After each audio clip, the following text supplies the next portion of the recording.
비행기가 활주로에 닿는 순간 기체가 미세하게 떨려왔습니다. 창밖에는 비 내린 자국이 묻은 회색 하늘과 낮게 깔린 구름, 그리고 인천 인터내셔널 에어포트라는 커다란 글자가 보였습니다. 그 글자를 보는 순간 마치 몸속 어딘가 오래전부터 잠들어 있던 감정이 서서히 깨어나는 것 같았습니다. 아, 이곳이 한국이구나. 입국 심사대를 향해 걸어가자 한국어 방송이 들려왔습니다. 한국어는 저에겐 아직 낯설면서도 어딘가 아주 익숙했습니다.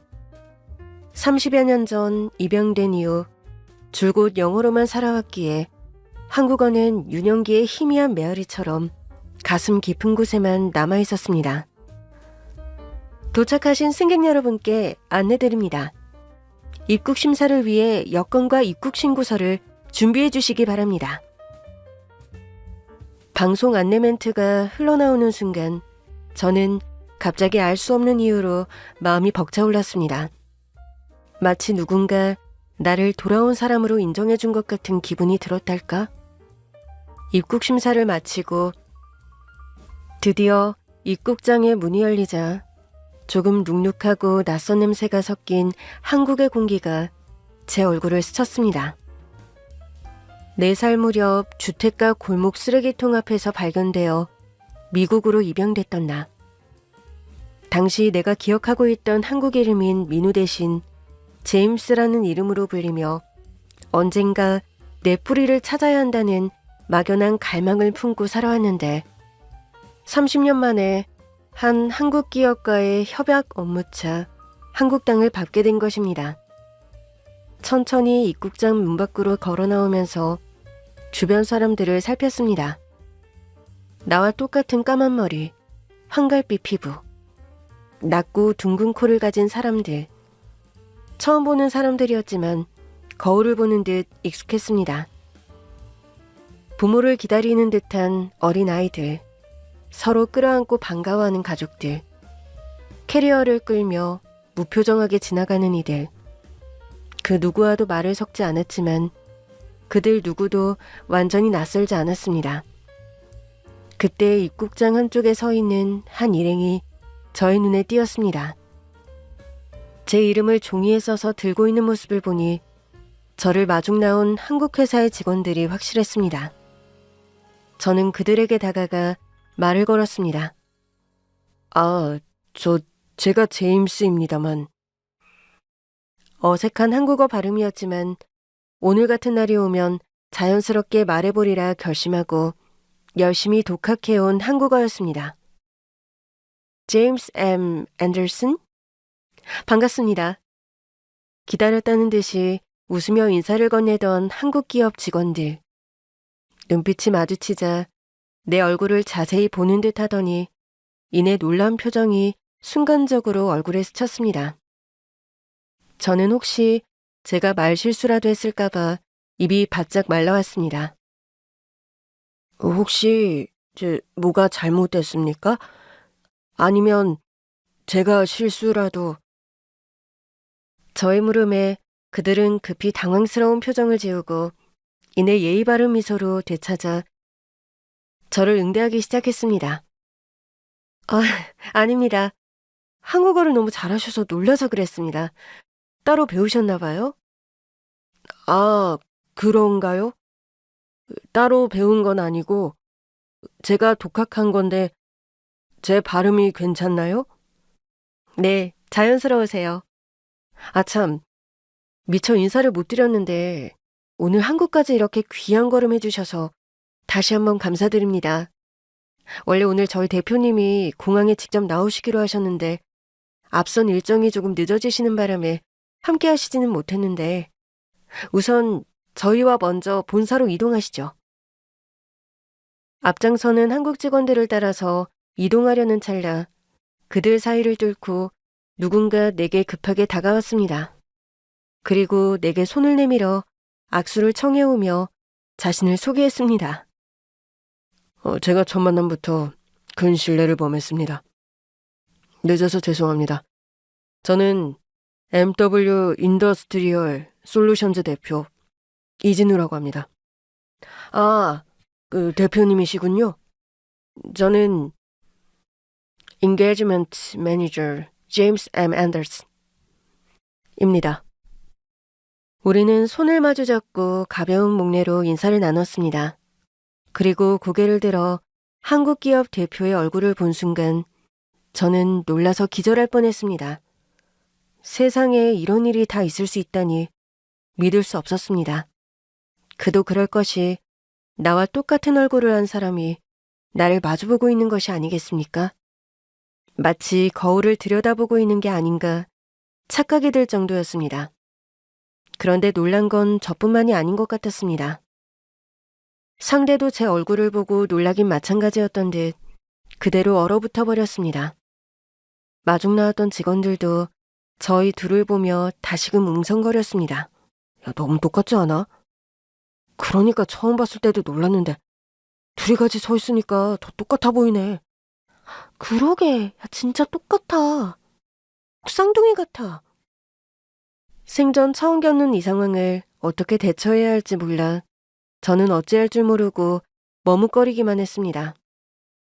그런데 잠시 멈칫하던 이 대표가 순간 뭔가 떠오른 듯 저에게 한 걸음 더 바짝 다가오며 물어왔습니다. 혹시 민우? 너 민우 맞지? 민우야! 아니, 제 한국 이름을 어떻게 아시죠? 입양 전 한국에서 불리던 제 이름인 민우. 그 이름이 낯선 사람 입에서 튀어나오다니 저는 당황스럽기만 했습니다. 민우야, 나 모르겠어? 네 쌍둥이 형 진우잖아. 진우. 글쎄요. 제가 옛날에 한국에 가족들이 있었던 건 맞는데 정확히 이름이 기억이 나진 않네요. 아, 그러세요? 제가 혼자 너무 흥분했나 봅니다. 사실 제가 어릴 때 잃어버린 쌍둥이 동생이 있는데 민우라고. 혹시 매니저님은 전혀 아시는 바가 없을까요? 사실 어릴 때 가족과 헤어져 입양되었던 저였지만 이렇게 우연히 만난 거래 기업의 대표가 제 가족이었다는 사실이 쉽게 믿기지 않아서 당장은 아무런 대답도 할 수 없었습니다. 근데 저희를 보면 누가 봐도 쌍둥이 형제라고 하지 않을까요? 이렇게 닮았는데 쌍둥이가 아니면 달리 설명할 방법이 없을 것 같은데요. 네, 닮긴 저랑 많이 닮으신 것 같긴 하네요. 근데 너무 그것만으로 잃어버린 쌍둥이 형제라고 바로 결론을 내리기가 좀... 그리고 저도 지금 많이 당황스러워서 이 일을 어떻게 받아들여야 할지 모르겠네요. 그럼 어차피 본사까지 이동하셔야 하니까 저랑 같은 차를 타시죠. 가는 동안 제가 제 쌍둥이 동생 민우 이야기 해드릴게요. 제 이야기를 한번 들어보시고 혹시 본인 이야기인지 맞춰보시면 좋을 것 같네요. 알겠습니다. 저는 결국 이 대표와 한 차로 본사로 이동하면서 그가 어릴 적 헤어졌다는 쌍둥이 동생에 관한 이야기를 들었습니다. 쌍둥이로 태어난 형제의 이름은 진우와 민우였습니다. 불과 2분 차이로 세상에 나온 두 아이는 외모도 성격도 닮은 일란성 쌍둥이였습니다. 두 아이가 태어난 날 몸이 약했던 엄마는 겨우 일주일을 버틴 끝에 끝내 회복하지 못하고 눈을 감고 말았습니다. 엄마가 세상을 떠난 후 남겨진 아버지는 절망 속에서도 아이들을 어떻게든 지켜내기 위해 애썼습니다. 출근할 때마다 두 아이를 어린이집에 맡기고 퇴근하자마자 얼른 데려와 씻기고 먹이고 재우고. 매일이 전쟁 같았고 하루하루를 버티는 일조차 숨이 찰 만큼 힘겨웠지만 아버지는 묵묵히 감당해 나갔습니다. 하지만 반복되는 고단한 일상은 점점 아버지의 몸과 마음을 지치게 했습니다. 하루 일을 마치고 지친 마음을 달래기 위해 시작한 술이 점점 잦아졌고 마침내 삶의 균형을 잃기 시작했습니다. 술에 빠진 아버지는 결국 직장마저 그만두게 되었고 생활은 더욱 팍팍해졌습니다. 그런데도 다행인 건 아버지가 아이들을 먹이고 입히는 일만큼은 절대 놓지 않았다는 점이었습니다. 그는 힘들고 지쳐도 두 아이를 품에 안고 잠을 청했고 새벽이 되면 어떻게든 끼니를 챙기려 애썼습니다. 하지만 쌍둥이가 3살을 넘길 무렵 생활은 이미 한계에 다다랐고 당장 쓸 돈조차 없던 아버지는 결국 여기저기 빚까지 지게 되었습니다. 삶이 무너지는 속도는 생각보다 훨씬 빨랐습니다. 그렇게 망가져가던 아버지가 변한 계기가 있었습니다. 아버지가 술에 취해 잠든 어느 날 민우가 잠기지 않은 현관문을 열고 밖으로 나가는 일이 벌어졌던 것이었습니다. 다행히 일찍 발견해 큰 사고로 이어지진 않았지만 그날 아버지는 정신이 번쩍 들었습니다. 이러다 진짜 아이들을 잃을지도 모르겠다. 아내가 남기고 떠난 귀한 아이들인데 내가 지금 무슨 짓을 하고 있는 거야? 그 순간 아버지는 더는 이렇게 살아서는 안 된다고 무너진 삶을 다시 일으켜야 한다고 마음을 다 잡았습니다. 그리고 당장 아이들과 살아갈 생활비를 벌기 위해 다시 일을 시작하기로 했고 두 아이를 잠시나마 돌봐줄 사람을 찾기 시작했습니다. 고민 끝에 그는 지방에서 따로 살고 계시던 자신의 어머니, 그러니까 아이들의 할머니에게 두 형제를 맡기기로 했습니다. 어머니, 딱 1년만 애들 좀 봐주세요. 제가 돈 모아서 애들 제대로 키울 수 있게 자리 좀 잡아놓고 애들 데리고 갈게요. 네가 지금이라도 마음 잡았다니 다행이다. 내가 1년 정도는 도와줄게. 애들 놓고 올라가서 열심히 일해봐. 감사해요, 어머니. 할머니는 아들의 부탁에 쌍둥이 형제를 맡기로 했습니다. 아버지는 할머니를 믿고 쌍둥이를 맡겼지만 할머니에겐 쌍둥이 형제를 잘 키우겠다는 마음은 애초에 없었습니다. 그저 아들을 위해 잠시 쌍둥이를 맡아준 것일 뿐 할머니에게 쌍둥이는 아들을 힘들게 하는 존재일 뿐이었습니다. 너희 때문에 내 아들 등골이 빠지는구먼. 아들 하나였으면 됐을걸. 뭐하러 쌍둥이를 낳았대? 할머니는 손주가 하나가 아니라 쌍둥이라는 사실을 늘 탐탁지 않아 했습니다. 그리고 손주는 늘 진우 하나면 충분했다는 이야기를 입에 달고 살았고 실제로 형 진우와 동생 민우를 눈에 띄게 차별하기도 했습니다. 어린이집에서 똑같은 그림을 그려와도 할머니 눈에는 진우가 그려온 그림만 입에 침이 마르도록 칭찬을 했습니다. 아, 우리 진우가 솜씨가 좋구먼. 역시 우리 손주가 최고라니까. 할머니, 제 그림도 좀 봐주세요. 저도 잘 그렸죠? 그래, 잘 그렸구먼. 하지만 할머니 말은 마치 의무적으로 던지는 말처럼 온기 하나 느껴지지 않았습니다. 다음날 할머니 방 벽에는 진우의 그림만 큼지막하게 붙어 있었고 제 그림은 어디에도 보이지 않았습니다. 그뿐만이 아니었습니다. 할머니는 아침마다 형제에게 우유를 따라주셨는데 어느 날인가 냉장고에 우유가 딱 한 잔 분량밖에 남지 않았던 날이 있었습니다. 그때 할머니는 고민할 것도 없이 첫째 진우에게 컵을 건넸습니다. 진우가 형이니까 키 커야지. 그 민우는 형한테 양보해. 그래야 착한 동생이지. 민우는 그 어린 마음에도 할머니에게 이쁨 받고 싶다는 생각에 다시는 조르는 일이 없었다고 해요.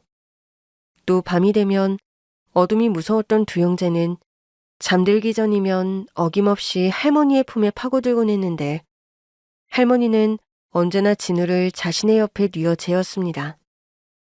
민우가 무서운 기색을 보여도 할머니의 품은 쉽게 내어지지 않았습니다. 민우는 씩씩하니까 할머니가 옆에 없어도 잘 잘 수 있지? 할머니, 민우도 무서워요. 저도 할머니 옆에서 자고 싶어요. 그만 찡찡대고 얼른 자. 내일은 할머니가 민우 옆자리에서 잘 테니까. 할머니는 그렇게 늘 손가락을 걸어 약속했지만 민우와의 그 약속을 지킨 적은 단 한 번도 없었습니다. 다음 날 밤이 되어도 또 그 다음 날 밤이 되어도 할머니의 품은 늘 진우의 자리였습니다. 할머니의 이런 차별은 동생 민우에게 정을 떼기 위해서였을까요? 할머니는 아들의 경제적 여건상 형제 둘을 키우는 건 불가능할 것으로 생각했습니다. 그래서 형 진우만 남기고 동생 민우를 아버지 모르게 보육원에 맡겨야겠다고 혼자 결정했던 것입니다. 이 대표의 이야기를 듣고 있자니 저도 떠오르는 기억이 하나 있었습니다. 할머니 손에 이끌려 보육원에 버려졌던 날, 그날의 기억이 선명하게 떠올랐습니다. 그날의 공기와 할머니 손의 떨림까지 생생하게 기억났습니다. 민호야, 할머니가 맛난 거 사줄 테니까 할머니랑 같이 갈래? 진우 형아는요? 형도 같이 가야죠. 진우 형 밖에 놀러 나가서 아직 안 왔는데. 할머니가 우리 민우가 예뻐서 민우만 몰래 사주려고. 할머니랑 민우랑 얼른 다녀올래? 좋아요. 제가 예뻐서 저만 데려가서 사준다는 할머니의 말에 더욱 기분 좋아서 따라 나섰습니다. 그동안 할머니가 쌍둥이 중에서 형을 더 예뻐했던 게 부러웠기 때문입니다. 뭐든 맛있는 게 생기면 형 먼저, 좋은 곳에 가게 돼도 형 먼저. 늘 형을 더 많이 챙겨줬던 할머니였던 탓에 저만 뭔가를 준다는 말은 저에겐 정말 더없이 반가운 일이었습니다. 할머니는 약속대로 내가 고른 과자 한 봉지를 손에 쥐고 집이 아닌 곳으로 저를 데려갔습니다. 민우야, 그 할머니 잠깐 볼 일이 있는데 여기 좀 들렀다 집에 들어가자. 네. 아이고, 우리 민우 참 착하네. 할머니 부탁도 다 들어주고. 그때 할머니가 저와 함께 향한 곳이 바로 보육원이었습니다. 어린 나이라 보육원이 어떤 곳인지 몰랐던 탓에 그저 빨리 할머니가 볼 일을 끝내고 집에 가기만을 기다리고 있었습니다. 실제로 할머니는 보육원 안에서 누군가와 얘기를 나누고 나왔습니다. 그리고 보육원 입구에서 짧게 내 머리를 쓰다듬으면서 말했습니다. 할머니, 요 앞에서 할머니 친구 좀 잠깐 만나고 와야 하거든? 금방 올 테니까 여기 선생님이랑 같이 가서 잠깐만 기다리고 있어. 할머니, 어디 가게? 나 혼자 있기 싫단 말이야. 같이 가. 아니, 여기서 기다리면 할머니 금방 올 거야. 민우, 기다릴 수 있지? 할머니 진짜 금방 갔다 와. 할머니 부탁 들어줄 수 있어? 알았어. 그럼 얼른 갔다 와야 해, 할머니. 그럼 금방 갔다 올 테니까 과자 먹으면서 착하게 기다리고 있어.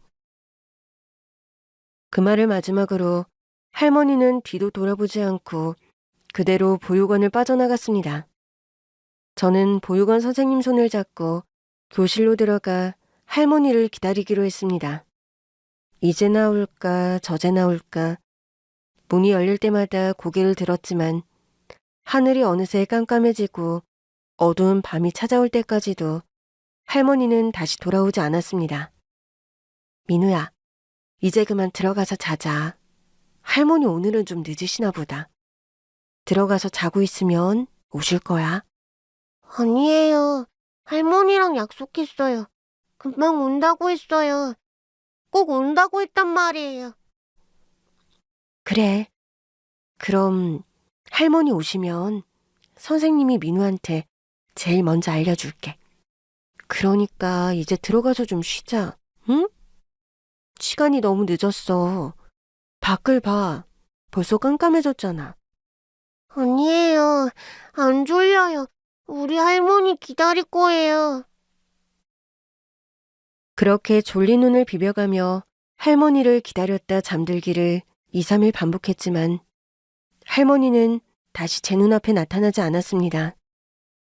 하지만 어린 마음에 제가 포기하면 진짜 할머니가 오지 않을 것만 같은 기분이 들어 쉽게 포기하지 못했습니다. 할머니가 지금 좀 바빠서 여기 못 오시는 걸 거야. 그래, 그런 거야. 바쁜 일 끝나면 다시 올 거야.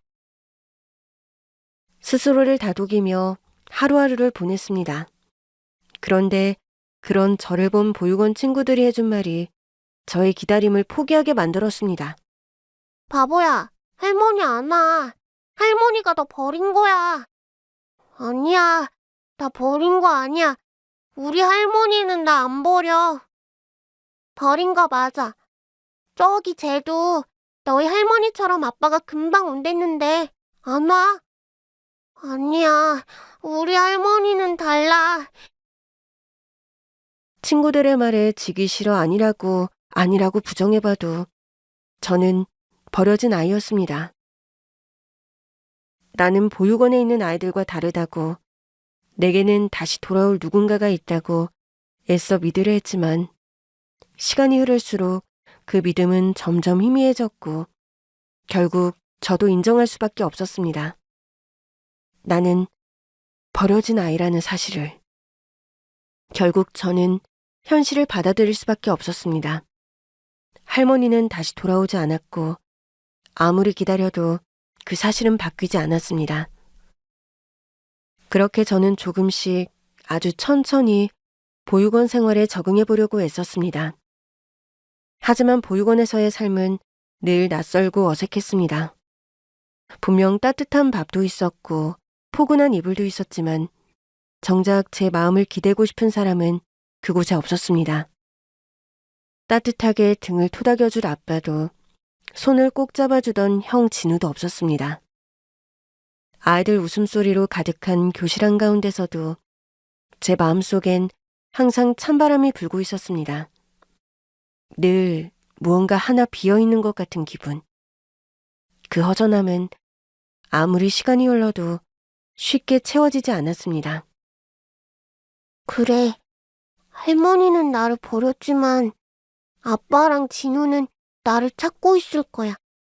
분명히 내가 없어진 걸 알고 슬퍼하고 있을 거야. 내가 집을 찾아가야 해. 내가 다시 돌아가야 해. 아빠와 진우가 기다리고 있을 거라는 데까지 생각이 미치자 저는 미친 듯이 집으로 돌아가고 싶어졌습니다. 그리고 내가 스스로 집을 찾아가겠다는 데까지 생각이 미쳤습니다. 결심하자 실행을 옮기는 일은 그다지 어렵지 않았습니다.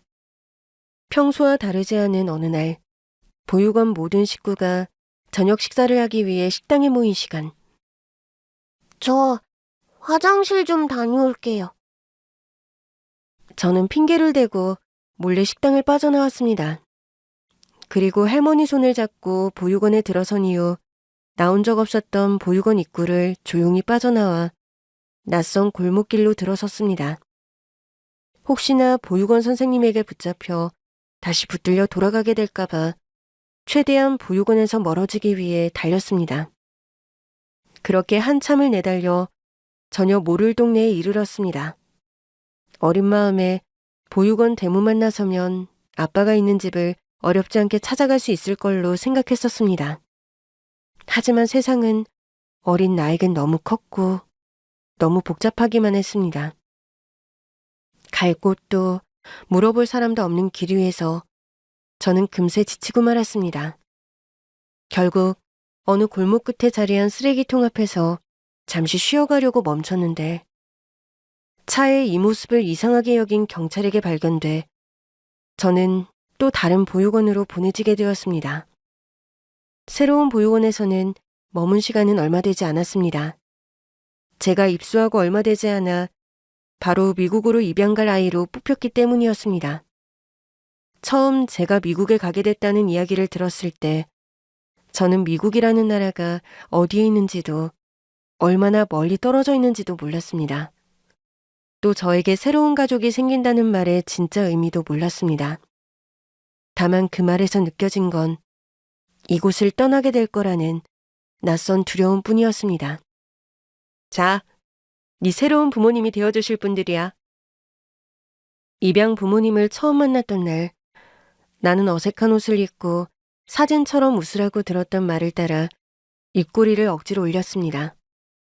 키가 큰 금발의 남자와 갈색 곱슬머리를 묶은 여자가 저를 향해 환하게 웃으며 다가왔습니다. 여자 쪽이 먼저 손을 흔들며 뭔가 알아듣지 못할 말을 했는데 그 말이 무슨 의미인지 알지는 못했지만 그 눈빛은 알 것 같았습니다.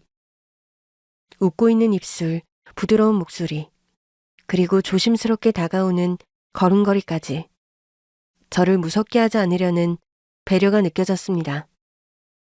그래서 저도 긴장됐던 마음이 조금 풀렸고 큰 거부감 없이 미국행 비행기에 올랐습니다.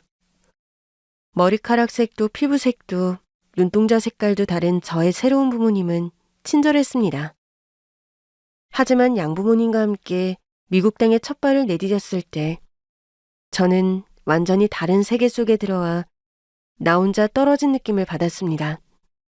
그도 그럴 것이 새 부모라고는 했지만 말이 전혀 통하지 않았고 음식도 냄새도 심지어 하늘조차 내가 살던 곳과는 달라 보였습니다.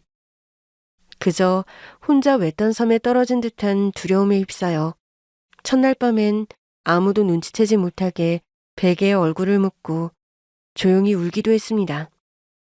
그리고 그 울음의 끝은 결국 가족들에 대한 원망으로 이어졌습니다. 아빠랑 진우는 내가 없어졌는데 나를 찾지도 않나 봐. 할머니가 날 버렸는데 내가 보고 싶지도 않은가 봐. 이제 나도 안 찾을 거야. 난 진짜 혼자야. 시간이 지나면서 저에게 가족은 아버지와 진우가 아니라 미국인 부모님과 형제들로 자리를 잡았습니다. 그들은 저를 재촉하지 않았습니다. 다만 조용히 그리고 꾸준히 제가 그들의 삶 속으로 천천히 스며들 수 있도록 기다려주었고 그 덕분에 저는 어느 순간 자연스럽게 그 안에 녹아들 수 있었습니다. 당시 저는 어린아이였기에 적응은 빨랐습니다. 새로운 언어를 익히고 조금씩 낯선 환경에 웃음을 되찾아갔습니다. 학교에도 다니기 시작하고 이웃들과 친구가 되고 생일 파티에도 초대받으며 저는 새로운 삶을 살아가기 시작했습니다. 새 가족도 있고 친구들도 생겼지만 외모는 늘 저를 다른 누군가로 분리시키는 기준이 되었습니다. 그들과 생김새가 다른 동양인 아이였던 저는 이곳에선 언제나 경계의 대상이 되어야만 했습니다. 그들은 저를 자신의 영역을 침범한 외부인으로 취급하기 일쑤였습니다. 넌 어디서 왔니? 왜 온 거야? 중국 사람이야? 일본에서 왔어? 미국 친구들은 항상 농담처럼 질문을 던졌지만 이방인 취급을 받으며 살아온 저에겐 칼끝에 찔리는 듯 느껴질 수밖에 없었습니다. 하지만 이곳에서 살아내기 위해 저는 그들에게 또 저 자신에게 외치듯 말하곤 했습니다. 아니, 나 미국 사람이야. 이곳에 내 가족들도 있어. 하지만 밤에 불을 끄고 혼자 있을 때면 이런저런 생각 끝에 다시금 제가 떠나온 곳에 대한 그리움에 닿곤 했습니다. 진짜 나는 누구일까? 내가 떠나온 나라에 나를 기억하는 사람이 있을까? 언젠가 다시 가볼 수 있을까? 30년이 흘렀고 지금 나는 그 질문의 답을 찾기 위해 다시 한국 땅을 밟았습니다. 운 좋게 회사의 협약 책임자로 출장차 찾아온 곳이지만 이번 기회에 내가 어디에 속해 있는지 확답을 얻고 싶었습니다. 내가 누구인지, 어디서 왔는지, 또 내가 남아있어야 할 곳은 어느 곳인지, 그런 마음을 먹고 찾아온 한국에서, 그것도 공항에서 내 가족일지도 모를 가족을 만나다니, 나는 그가 내 형제임을 이미 마음속으로 어느새 인정하고 있었는지도 모릅니다. 하지만 나를 버린 가족이라는 생각에 쉽게 받아들이고 싶지 않았습니다. 그래서 이 대표의 이야기를 조금 더 들어보기로 했습니다. 이 대표 말로는 할머니가 아버지의 동의 없이 보육원에 민우를 버리고 온 거라고 했습니다. 그리고 그날 저녁부터 쌍둥이 형인 진우는 할머니에게 민우를 찾아달라며 보챘다고 했습니다. 할머니, 민우 어디 갔어? 왜 안 와? 민우 좋은 데 갔어. 이제 거기서 살고 여기는 다시 안 올 거야. 안 돼. 민우는 진우랑 같이 있어야 한단 말이야. 아빠가 우리는 늘 꼭 붙어 있으라고 했단 말이야. 그러니까 할머니, 얼른 민우 데리고 와. 아니야. 그 민우까지 있으면 너희 아빠가 너무 힘들어. 이게 맞는 거야. 할머니, 민우 데려와. 하지만 할머니는 진우의 보채는 울음소리도 못 들은 척 외면해버렸습니다. 그리고 며칠 후 쉬는 날, 쌍둥이를 보기 위해 아버지가 할머니 집을 찾아오면서 집안이 발칵 뒤집혔습니다. 집안을 아무리 둘러봐도 진우밖에 보이지 않자 아버지가 할머니에게 물었습니다. 어머니, 민우는 어디 있어요? 계속 안 보이던데. 어머니, 민우 어디 갔냐고요?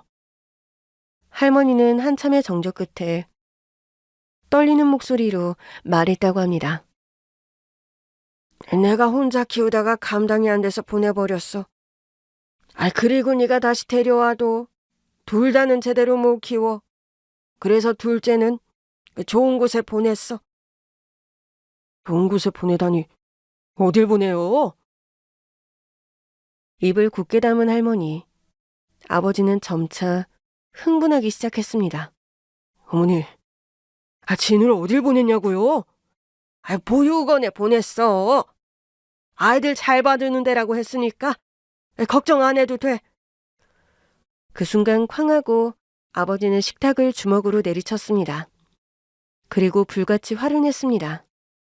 할머니도 진우도 아버지의 그런 얼굴을 한 번도 본 적이 없다고 했습니다. 보육원? 당신이 무슨 권리로? 내 아이야. 내가 잘 봐달라고 맡긴 거지. 버리라고 한 게 아니잖아. 그 작은 아이를 어떻게 보육원에 보낼 수 있냐고? 나라고 쉬었겠니? 이게 다 너를 위해서잖아. 네가 잘 살고 있었으면 내가 멀쩡한 애를 왜 버렸겠어? 말도 안 되는 소리 하지 말아요. 내 자식을 내다 버렸는데 그게 왜 나를 위한 거야? 지금 당장 가서 민우 찾아와요. 아니, 내가 직접 가. 어디 보육원이야? 얼른 주소나 불러요. 아버지는 지체하지 않고 바로 민우를 찾으러 보육원을 찾아갔다고 했습니다. 그곳에 민우가 기다리고 있을 테니 어렵지 않게 다시 만날 수 있을 거라는 막연한 기대감을 안고 찾아갔지만 그 기대는 바로 깨져버렸습니다. 5개월쯤 전에 맡긴 제 아들을 찾으러 왔습니다. 민우라고 아이들 할머니가 맡기고 가셨는데 그 민우 아버님이시군요. 그런데 어쩌죠? 민우가 우리 보육원에 들어온 지 한 달 만에 혼자 나가서 저희도 지금 찾고 있습니다. 매일 할머니를 기다리더니 혼자 집을 찾아가겠다고 나간 게 아닌가 싶은데. 아니, 애가 없어졌는데 왜 보호자한테 연락을 안 해요? 할머님이 애를 맡기실 때 애 엄마 아빠 모두 죽고 없고 본인도 책임질 수 없으니 죽으나 사나 보육원에서 알아서 해달라고 연락하지 말아달라고 당부하시고 가셔서 그랬어요. 아니, 아무리 그래도 그렇지. 그리고 어떻게 애가 혼자 나간 걸 모를 수가 있습니까? 우리 집에서 여기가 얼마나 먼데 애가 혼자 어디선가 헤매고 있을 텐데 우리 민우 어떻게 하실 거예요? 저희도 신고하고 소식 기다리고 있으니까 좀 기다려봐 주세요. 벌써 4개월이나 지났는데 기다린다고 될 일입니까 이게? 아버지는 민우를 잃어버렸다는 사실에 온몸에 힘이 풀려 그대로 주저앉고 말았다고 했습니다. 하지만 세상이 다 무너져도 아들을 찾을 때까지는 무너지지 않으려고 이를 악물고 버텨내겠다고 다짐했다고 해요. 여기까지 이 대표의 이야기를 듣고 나자 퍼즐 조각이 거의 맞아 들어가고 있음을 느꼈습니다. 그때 이 대표가 자신의 사진 한 장을 지갑에서 꺼냈습니다. 그리고 저에게 내밀었습니다. 이걸 보여드리면 확인이 조금 더 빠를 수 있겠네요. 제 어릴 때 사진인데 아마 저희가 쌍둥이라면 어릴 때 모습도 똑같겠죠? 어떻게 생각하세요? 사진 속 이 대표의 모습은 영락없는 어린 시절의 저였습니다. 그간의 이야기를 들어봐도 그렇고 사진을 봐도 그렇고 이 대표가 찾고 있는 쌍둥이 동생 민우는 딱 저였습니다. 인정할 수밖에 없었지만 한편으로 인정하고 싶지 않았습니다. 보고 싶지만 보고 싶지 않았던 가족이기에 맞죠? 사진만 봐도 한눈에 알 수 있지 않아요? 사진을 본 제가 말이 없어지자 이 대표는 뭔가 짐작이라도 한 듯 격해진 감정을 드러냈습니다. 네가 민우 맞지? 맞는 거지? 맞잖아 민우야. 진우 형이야. 하지만 저는 애써 담담한 척 대답했습니다. 네. 제가 대표님이 찾으시는 그 쌍둥이 동생 민우 맞는 것 같아요. 보육원에 맡겨진 상황도 그렇고 어린 시절 이야기들도 또 이 사진은 제가 특히 부정할 수가 없겠네요. 제 말이 끝나기가 무섭게 이 대표는 저를 힘차게 끌어안았습니다. 그리고 눈물을 쏟아냈습니다. 거봐, 맞잖아. 맞을 것 같았어.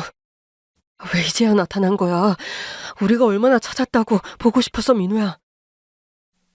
나는 아직도 잘 모르겠어. 형과 아버지가 내 가족이라 할 수 있는지. 사실 두 사람한테 난 서운한 게 더 많아서 만나고 싶다는 마음이 없어서. 그래, 서운할 수 있지. 할머니가 그러실 줄은 아버지도 나도 정말 몰랐어. 할머니가 살아계셨다면 왜 그랬냐고 따져 묻기라도 하고 내게 사과도 받았을 텐데 2년 전에 돌아가셔서 이제 그것도 안 되네. 할머니뿐 아니야. 난 집을 찾겠다고 그 어린 나이에 보육원을 뛰쳐나오기까지 했는데 아버지도 형도 나를 찾으려고 안 했잖아. 내가 기다리고 있던 그 보육원에 찾아온 적 없잖아. 나는 그간의 서운했던 감정을 형에게 쏟아냈습니다. 내가 왜 가족과 떨어져 낯선 이방인들 사이에서 자라야만 했는지, 내가 보육원에서 애타게 기다릴 때 나를 찾아와 줄 수는 없었던 건지 묻고 싶었습니다. 빨리 찾지 못한 건 정말 미안해. 아버지가 뒤늦게 네가 보육원에 보내졌다는 그거 알고 너 찾으려고 엄청나게 애쓰셨어. 아버지가 날 찾긴 찾으려고 하셨어? 그럼 당연하지. 어떻게든 민우 찾아오겠다며 전국을 찾아다니기도 하셨어. 아버지는 저를 찾아 전국을 가보지 않은 데가 없을 정도로 돌아다녔다고 해요. 전단을 뿌리고 백방으로 저의 행방을 수문했지만 연락이 없자 아버지가 직접 보육원들을 돌며 아이들의 얼굴을 확인했습니다. 또 어디선가 발견된 미아의 인상착의가 저와 비슷하다는 말만 들려도 한 걸음에 달려갔다고 합니다. 하지만 늘 헛걸음. 그런 생활을 10년간 반복한 아버지는 어디선가 민우가 잘 살고 있을 거라는 막연한 믿음을 갖고 찾는 일을 멈춘 채 회사 일에 몰두했다고 해요. 그렇게 세운 회사가 바로 MW 인더스트리얼 솔루션즈였습니다. 회사를 설립하고 직접 경영하던 아버지. 저를 찾겠다고 마음고생 몸고생을 했던 탓인지 최근에 아버지는 건강에 이상이 생겨 진우 형에게 회사를 맡기고 요양 중이라고 했습니다. 그리고 나도 너한테 사과하고 용서받고 싶었어. 그때 보육원에 맡겨진 게 네가 아니고 나였다면 어땠을까? 그 생각만 하면 정말 미칠 것만 같았어. 내가 네 행복을 뺏은 것 같다는 생각이 들어서. 내가 누린 일상이 어쩌면 기꺼였을 수도 있는데. 미안해. 너만 힘들게 살게 해서. 진우 형의 사과 한마디에 제 마음도 조금씩 누그러지기 시작했습니다. 어쩌면 난 버림받았다는 생각에 갇혀 내 마음대로 모두를 가해자로 정해놓고 있었던 건 아닌가 하는 생각이 문득 들었습니다. 민우야, 우리 아버지부터 만나러 가지 않을래? 기다리고 계실 텐데. 아버지를 만나자고? 30년이라는 시간이 지났잖아. 혹시 나를 잊지 않으셨을까? 세상에 자식을 잃는 부모가 어딨어. 요즘에도 꿈에서 너를 봤다고 나한테 말씀하시고 나셨는데 나를 꿈에서 보신다고? 그래. 아버지 요즘 건강이 안 좋으셔서 회사 경영도 다 나한테 맡기고 요양원에 계시는데 네가 가면 아마 벌떡 일어나실 것 같은데? 가자. 나는 형의 설득에 못 이기는 척 아버지가 계신다는 요양원으로 향했습니다. 형이 먼저 병실 문을 열고 들어가서 아버지에게 다가갔습니다. 아버지 제가 누구랑 같이 왔는지 좀 보세요. 누가 가져왔어? 제가 병실 안으로 들어서자 아버지는 힘겹게 몸을 일으켰습니다. 그리고 문 앞에 서 있는 저를 발견한 아버지는 그대로 얼어붙었습니다. 내가 잘못 보고 있는 거 아니야? 진우야, 네가 내 옆에 있는데 그러면 저기 문 앞에 있는 건 민우,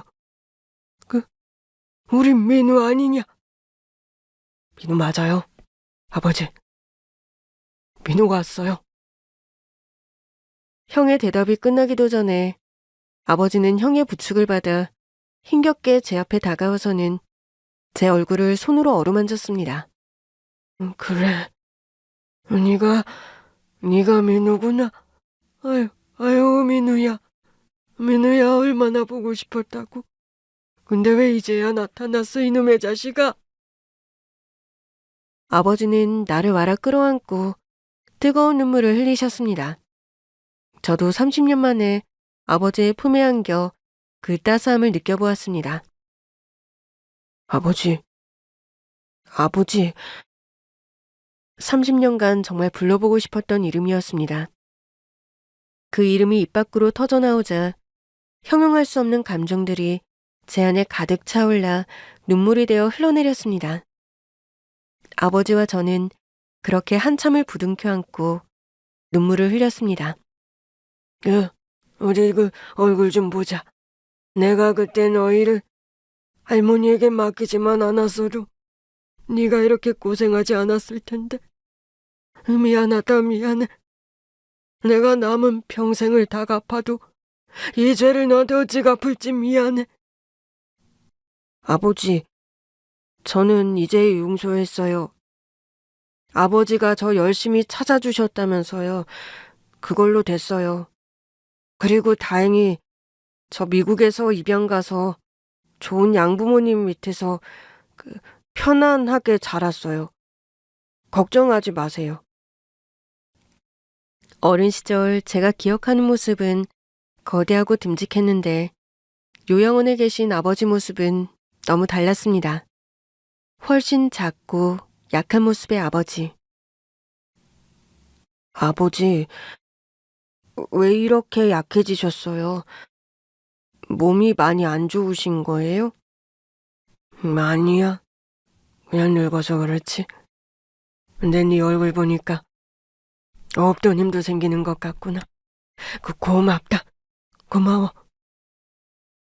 제 손을 꼭 붙잡고 놓지 않던 아버지는 갑자기 벌떡 일어나 옷장으로 다가갔습니다. 그리고 옷장 한쪽 구석에서 종이로 된 커다란 상자 하나를 꺼내서 가져오셨습니다. 꽤 오랜 시간이 흐른 듯 낡고 색이 바랜 상자. 아버지는 그 상자를 저에게 내밀었습니다. 이게 뭐예요? 한번 열어봐. 이거 다 네 거야. 너를 만나면 주려고 내가 잘 간직하고 있었어. 저는 종이 상자의 뚜껑을 열고 안에 들어있는 물건들을 하나씩 꺼내보았습니다. 누렇게 바른 베네 저고리 하나, 그리고 형과 함께 찍은 쌍둥이의 첫돌 사진이 들어있었습니다. 네가 태어나서 처음 입은 베네 저고리다. 그리고 그건 네 형과 같이 찍은 젖돌 사진이고, 사실 그 베네 저고리는 너희 엄마가 한 땀 한 땀 만든 거야. 태어날 너희들에게 처음 줄 선물이라고. 그래서 내가 함부로 버릴 수가 없었지. 세월이 누렇게 스며든 베네 저고리.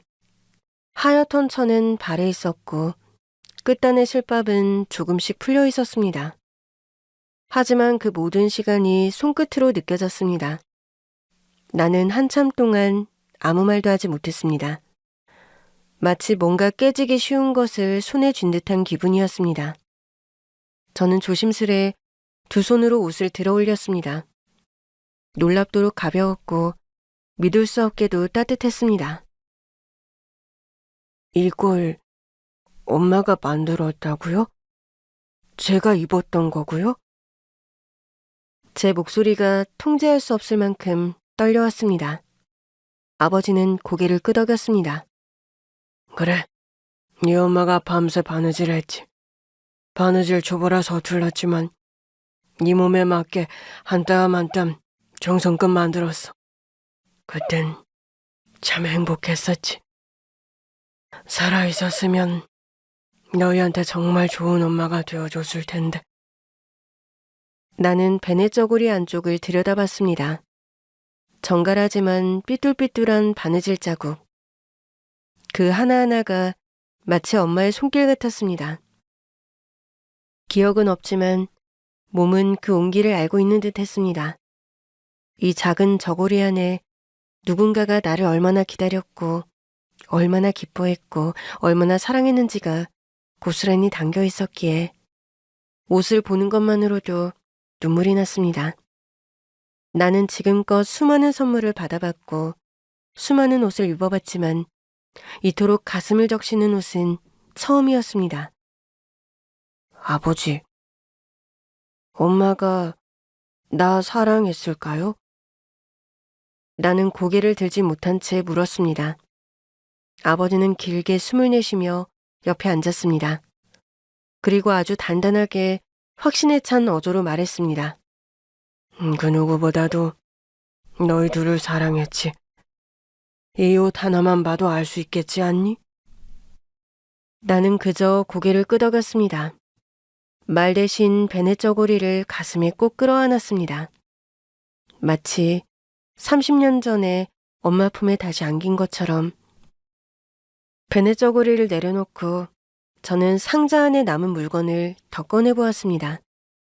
시간이 흘러 삭긴 했지만 새 것처럼 보이는 남자아이의 운동화, 공룡 인형, 로봇 장난감, 동화책 등도 함께 담겨 있었습니다. 제가 영문도 모른 채 상자 안의 물건들을 하나씩 꺼내자 형이 설명을 덧붙였습니다. 그건 아버지가 우리 생일 때마다 내 생일 선물 사면서 이것도 같이 사서 갖고 계셨던 거야.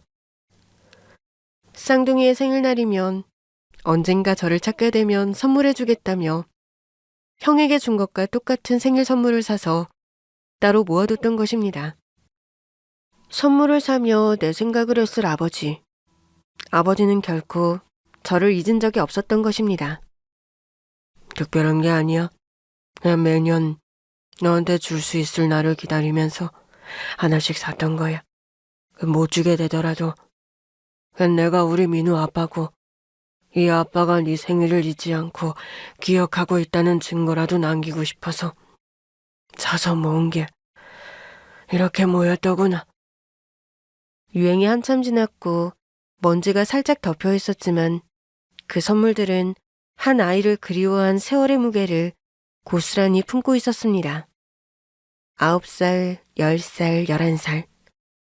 그 나이에 좋아했음직한 물건들을 보자 저는 다시 그 나이 때의 소년으로 되돌아간 것 같은 기분이 들었습니다. 이제는 다 받았어요, 아버지. 미안해하지 마세요. 그 말 한마디가 끝나자 30년간 아버지의 가슴 속에 눌러 담겨 있었던 시간이 터져나왔습니다. 후회의 흔적도 말 못한 사랑도 눈물로 번져 방안을 채웠습니다. 저 역시 그 눈물 속에서 긴 시간 묵혀있던 오해와 상처를 조금씩 흘려보낼 수 있었습니다. 그날 밤 아버지와 쌍둥이 형 그리고 저는 30년 만에 처음으로 한 지붕 아래에서 밤을 함께 보냈습니다. 마치 어린 시절로 돌아간 듯 나란히 놓은 우리는 도란도란 이야기를 나눴습니다. 민우야, 우리 회사 이름이 왜 MW 인더스트리얼 솔루션즈인 줄 알아? MW? 혹시 민우? 내 이름에서 딴 거야? 맞아. 아버지가 회사 설립할 때 너를 찾고 싶은 마음을 담아 아버지가 지으신 거야. 감동이네. 난 그것도 모르고 아버지도 형도 다 나를 잊었을 거라고 생각했어. 아니야. 아버지랑 나, 우리는 늘 네가 궁금했어. 어떻게 변했을까? 무슨 음식을 좋아할까? 뭘 하는 걸 좋아할까? 근데 막상 만나니까 그냥 내 동생 같다. 30년간 저를 버린 사람이라 여겼던 사람이 알고 보니 저를 찾기 위해 또 저를 그리워하며 많은 시간을 보낸 사람이었던 것이었습니다. 눈물과 진심, 그리고 저를 향한 절절한 사랑에 제 마음속에 맺혔던 모든 응어리가 풀어졌습니다. 그리고 저는 그날 밤 30년의 공백을 지나 진짜 가족의 품으로 돌아왔다는 걸 비로소 마음 깊이 느낄 수 있었습니다. 저는 친아버지와 형을 만났다는 소식을 미국에 있는 부모님에게 가장 먼저 전했습니다. 양부모님은 그 누구보다 기뻐해 주셨습니다. 그리고 저에게 그간 아버지와 함께하지 못했던 만큼 한국에서 머물며 함께 시간을 보내라고 조언해 주셨습니다. 당신들은 저의 어린 시절 추억을 함께해 잠시 떨어져 있어도 그 기억들을 떠올리며 시간을 보낼 수 있지만 아버지는 그렇지 못할 거라며 미국 부모님들과의 대화 끝에 저는 생각했습니다. 피 한 방울 섞이지 않았지만 제게 조건 없는 사랑을 가르쳐 주신 부모님, 그리고 이제서야 만났지만 제 존재만으로 기뻐해주는 친아버지와 형, 저에게는 자신보다도 저를 먼저 생각해주는 부모가 무려 3분이나 있었습니다. 그건 누구에게도 쉽게 주어지는 행운이 아니라는 걸 저는 압니다. 그래서 더 감사하게 그리고 더 따뜻하게 지금의 이 시간을 살아가기로 마음먹었습니다. 저는 미국에서의 직장 생활을 정리하고 한국으로 돌아왔습니다. 돌아오기까지 꽤 오랜 시간이 걸렸지만 결국 마음이 이끄는 방향을 따르기로 했습니다. 한국에서 쌍둥이 형이 맡아 경영해오던 아버지의 회사에 함께하기로 하면서 우리 가족은 오랜 시간 멀어졌던 거리만큼 다시 가까워질 수 있는 시간을 조금씩 쌓아가기 시작했습니다. 그동안 나누지 못했던 일상의 소소한 순간들, 함께 밥을 먹고 함께 잠자리에 드는 그런 평범한 순간들이 처음엔 어색하고 낯설었습니다. 하지만 시간이 흐르자 어느새 자연스러워졌고 마치 오래전부터 함께해왔던 일상처럼 익숙해졌습니다. 어느 날 우리 셋은 함께 추억을 찾아 나서기로 했습니다. 오래전 우리가 함께 살던 동네를 다시 찾아가 보기로 한 것이죠. 조용히 걸으며 거리를 둘러보던 중 30년 전에도 그 자리에 있었던 작은 빵집 하나가 눈에 들어왔습니다. 기억나? 이 집 단팥빵 진짜 맛있어. 어릴 때 아버지가 자전거 타고 사다 주시곤 했거든. 혹시 기억나? 너무 오래전이라 그런가? 내 기억엔 없네. 빵 한번 먹어봐. 그럼 기억날 수도 있어. 저희 셋은 벤치에 앉아 단팥빵을 나눠 먹었습니다. 저는 조심스럽게 빵을 반으로 나눴고 그 모습에 아버지는 눈길을 떼지 못했습니다. 너 어릴 때도 그랬어? 모든 반으로 나누던 버릇 그대로구나. 아버지는 어릴 적 그대로 변하지 않은 제 모습 하나하나를 발견할 때마다 더없이 기뻐했습니다. 또 우리는 서로 닮은 모습을 찾아내는 재미도 느꼈습니다. 우와, 너도 왼손잡이야? 진짜 신기하다. 이런 것까지 똑같다니. 너희들 다 어릴 때부터 똑같았어. 우는 소리도 자는 자세도.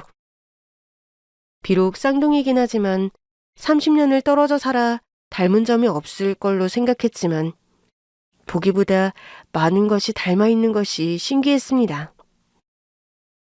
머리카락 방향, 웃을 때 주름지는 눈가, 하다못해 손가락 길이까지도 닮은 점을 하나씩 찾을 때마다 우리가 한 핏줄로 엮인 가족임을 되새길 수 있어 행복했습니다.